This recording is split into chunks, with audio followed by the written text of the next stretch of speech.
for those that don't know, I mean, probably if they're watching our podcast, they've heard me talk about micro team a lot, or maybe have read the book, but why don't you share like how is your business structured before, and what was the mindset shift and kind of the differentiator that you felt like, oh yeah, the micro team makes sense for a boutique brokerage?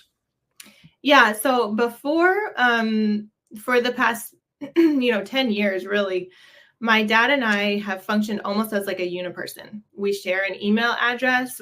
I go straight for him. He goes straight for me, like for emails and stuff.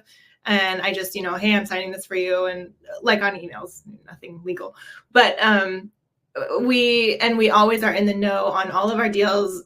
So when you talk to one of us, it's like talking to both of us, and we, function as this uniperson, which is fairly easy to do when your boss is your dad and you think alike and you just know each other really well.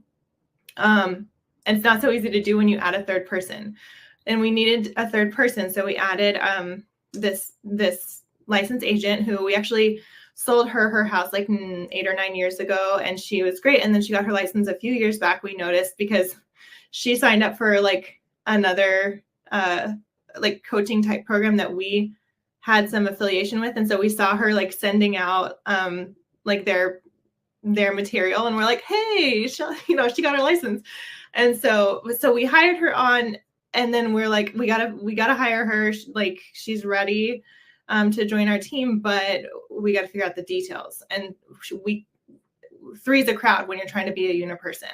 And so we knew we needed a system where like certain things were delegated to her, and we were still, we could still sort of be a uniperson, but she had separate things that she was in charge of, and we had to define all that. And then,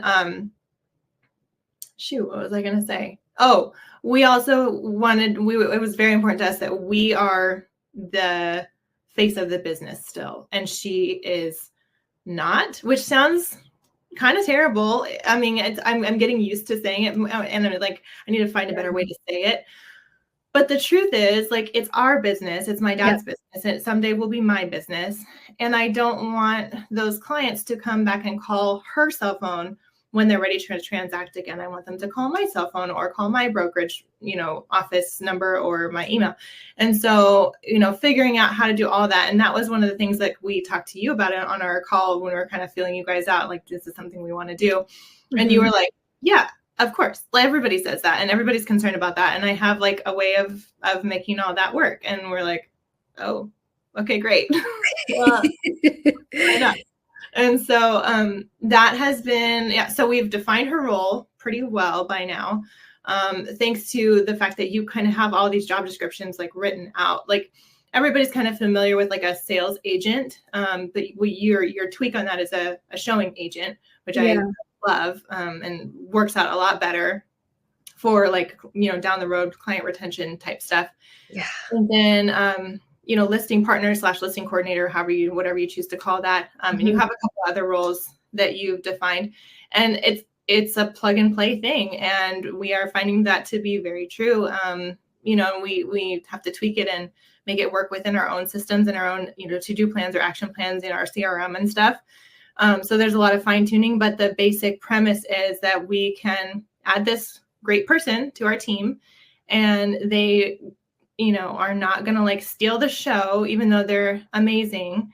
And it's going to, help our business function. And she still has the opportunity to work her own book of business and make money as well. And it doesn't affect her, because she's not going to be so busy. She's not going to do her own book of business 40 hours a week. That's just not where she's at. Mm-hmm. And so she can do stuff for us and help our team grow and be better, and also work on her own stuff and make her own money. And that's all fair and good and great.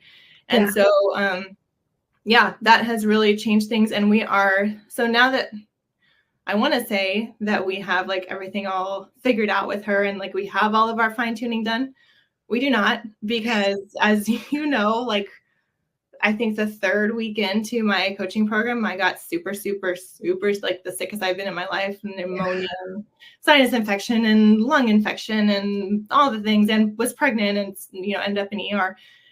And it's been a long road, and I'm like still not 100%. So I haven't done a lot of the fine tuning, but now that like I can see on the horizon that there is, I will be done with that.